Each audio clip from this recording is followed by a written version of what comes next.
Okay, welcome back. Sorry for the delay. You know how technology goes.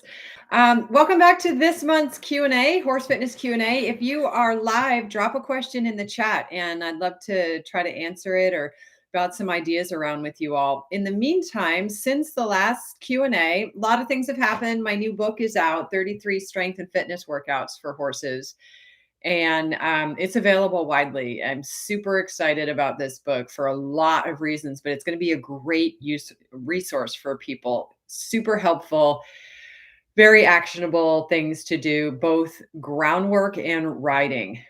Structured workouts. That's what makes it different than my previous books, which are standalone exercises. So, anyway, that aside, since last time, a few of you have written in with questions, and I'll just go ahead and dive into those. So, let's see. Somebody contacted me for a custom fitness plan. It was for an older horse, 20 or 21 years old, and has had a number of years off. I do think the horse lives in pasture, but otherwise has not had any formal exercise. And this individual was looking to condition the horse sufficiently so that the horse could just be a recreational riding horse around the farm, occasional trail rides and things like that. So as whenever somebody's starting out with a conditioning plan, my recommendation is to begin with at least 2 weeks of just daily walking, hand walking. And the prescription is for 20 or 25 minutes of continuous, uninterrupted, purposeful walking. Purposeful, in my world is about 3 miles per hour, but it's a brisk walk, uninterrupted, no pauses. 25 minutes is the sweet spot. That's where the physiological studies indicate you're doing enough to get those systems kind of activated that we need to then build more fitness on. And basically, I know walking seems like you're not really doing anything, but what walking does is it starts to lay down the adaptations for the very minimal levels of like a metabolic and cardiovascular response to exercise that we need to have happen in order to then layer on strength, stamina, fatigue resistance, and all of that good stuff. But before any of that happens, you need what I always refer to as a baseline of fitness, but you need to start to recruit this daily activity, the systems in the body that we target. So those being improved thermoregulation, starting to get the horse into a routine of circulating fluids around the body. And it's not just the fluids, right? We're talking about shuttling electrolytes, minerals, blood. Blood is critical to the muscles. The horse begins to develop the aerobic enzymes that we will then need for good muscle activity. There can be a slightly elevated heart rate compared to just standing around in the field. So you start to make some changes in the heart muscle, in the lungs, the respiration. And we need all of that very, very mild baseline work to happen before we can start really talking about conditioning. So this is almost like preconditioning. And this person wanted to know what if doing 20 minutes of walking makes my horse sore. She thought that it would make the horse sore because the horse has not been doing anything. The moral of the story is this is a very natural thing for a horse to do, to just simply walk, no side reins, nothing restricted. You're just walking the horse. This is a very, very natural thing for the horse to do. We are we're barely even recruiting the slow twitch muscles. We're really not even recruiting muscles at this point, in a significant way, right? In a very mild way, yes, but not in a significant way. And the moral of the story is the horse absolutely should not get sore from this. We're not doing like eccentric muscle contractions, which would be like going down steep terrain or propulsive activities, rapid activities that would cause soreness. Like walking at a continuous pace on relatively flat ground is a very, very natural thing for the horse to do. It should not cause soreness at all. If you think your horse is becoming sore from some routine like this, there very likely is an underlying situation that you probably want to get with your vet about. There might be some muscular anomalies. Your horse could have PPSM, may have a virus going on. There could be something, there very likely is something going on because walking 20 minutes a day should not make the horse sore. So that's the starting point for any conditioning program where a horse has been out of work for a significant period of time, a year or more. You're just going to start with that brisk walking for at least 2 weeks. And then we start, toggling the switches, either increasing the activities that you're doing within that walk set beyond just kind of tootling along on a straight line, and or we start to sprinkle in, you know, strategic periods of jogging, slow trotting. Okay, so moving along, Paige contacted me. She wanted to know some exercises to improve the lift and reach of her horse's hind legs in particular. So, what Paige means is how to ask her horse to really flex the hind legs and also, drive them forward under the horse's mass. This is a goal that we all have. And this task is not one of those situations where it's like, let's find the best strengthening exercise, though it can seem that way. This question of how can we help the horse use his hind legs better with more ability to flex and drive forward under the body.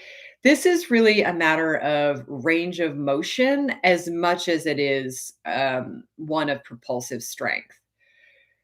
Because when we talk about flexing the hind limbs, there's not just the joints that we're talking about flexing, but there is that broad sheath of fascia running from the horse's lower back over its rump, kind of down into the hamstrings. And then talking about the hamstring muscles themselves, if there's any restriction anywhere in the soft tissue chain, the horse might be able to snap his legs up really high, but is not going to be able to drive forward under the body. And even we might try to add strength to that scenario, but that's not going to improve things usually, unless that strength comes it comes with a side serving of looseness and stretchiness, right? So when we try to accomplish this task of increasing flexion and driving forward with the hind limbs, we have to simultaneously talk about asking the horse to build strength, but we also need to make sure there's no restriction in the soft tissues, like in that extensor muscle chain that would inhibit the horse's range of motion. So it's kind of a two-prong approach. For that reason, I like to prescribe exercises that improve range of motion and have a strength component. So my recommendation for Paige was from my book, 55 Corrective Exercises, exercise number 1, which is a walking exercise. It's the ground pull fan, where you're altering the number of steps that you take between the poles.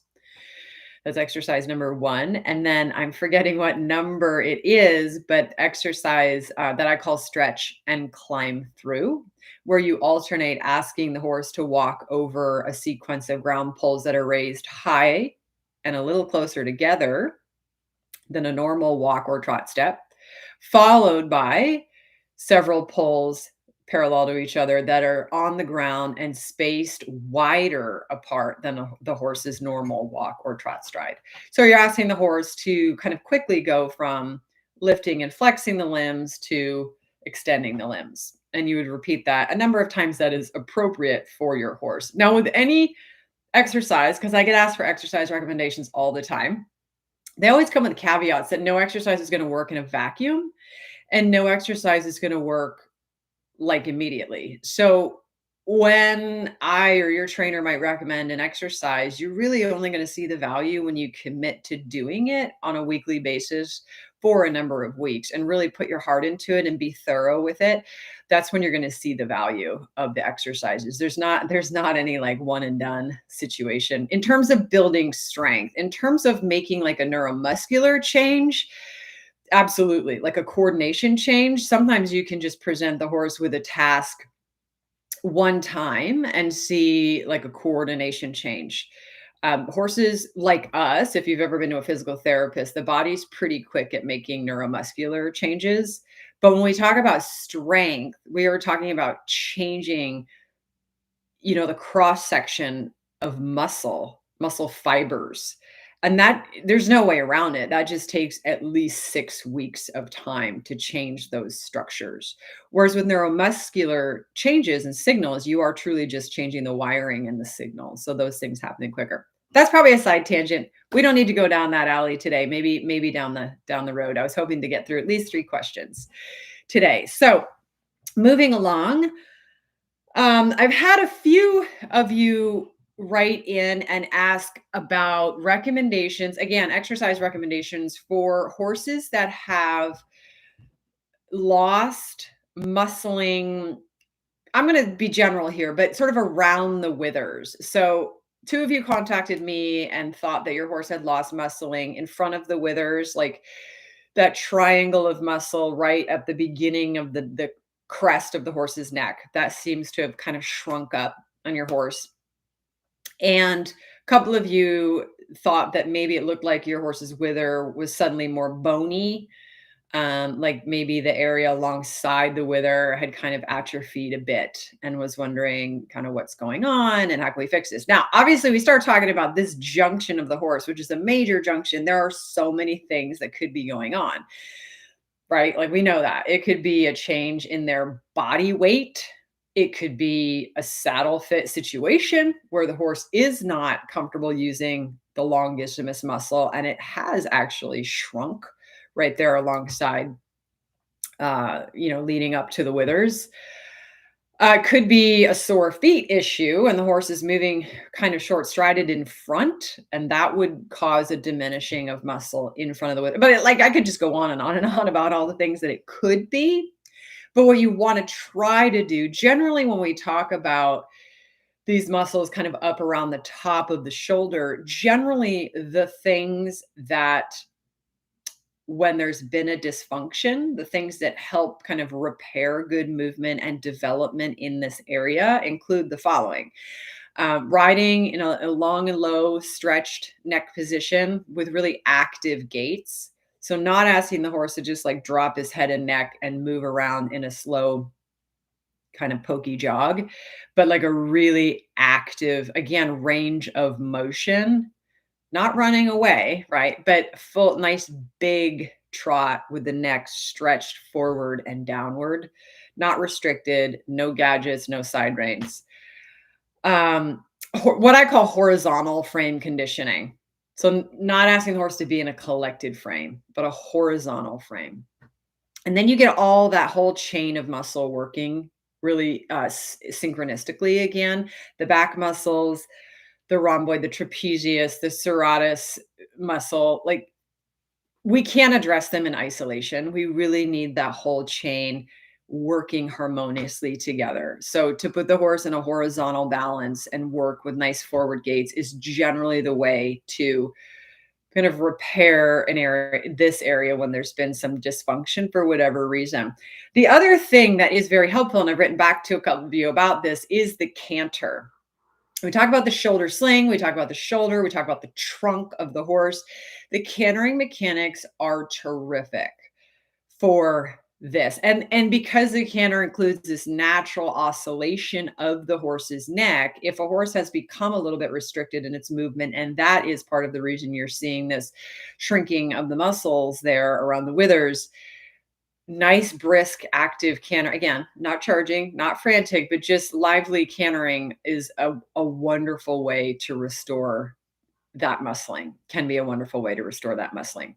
Obviously, I'm not an expert in nutrition. That could be part of what you have going on. But if you're only seeing this really localized loss of muscling, it's probably less a nutritional thing and more a biomechanical thing. So my top recommendations are horizontal frame conditioning, cantering, good sustained bouts of when I say sustained, 1 to 3 minutes at a time, each session, a couple of times a week, a few times a week, whatever is appropriate for you and your horse. Don't take a totally unfit horse and do this, obviously. And then working on terrain in a nice horizontal frame again. So not with the horse like a llama, but we're also not asking them to be in a collected frame. We want them in sort of what some people consider like a hunter frame. You want that kind of body posture on, undulating terrain, climbing up and down little swales, little downhills, little uphills. That is another terrific way to make sure the horse is recruiting its trunk, because it's not just the diminishing of muscles around the withers. It is a lot of times some imbalance or change in mechanics that has caused the trunk to drop a little bit, to sink a little bit. We're not that dissimilar. If you go through a period of having bad posture for whatever reason, you can kind of get like this belly forward or kind of rolled shoulder situation until you either go get some physical training yourself or some body work to kind of straighten your mechanics back out. And a similar thing can happen with the horse. So it is very horse specific, but these are just general comments. So maybe they will help you. So I think I'll wind it up on that note. As always, if you have questions, you can drop them in the comment after we go live here, and I try to get to as many as I can. And you are welcome to send me your question for next time. And I appreciate you all tuning in. I'll catch you in a future video.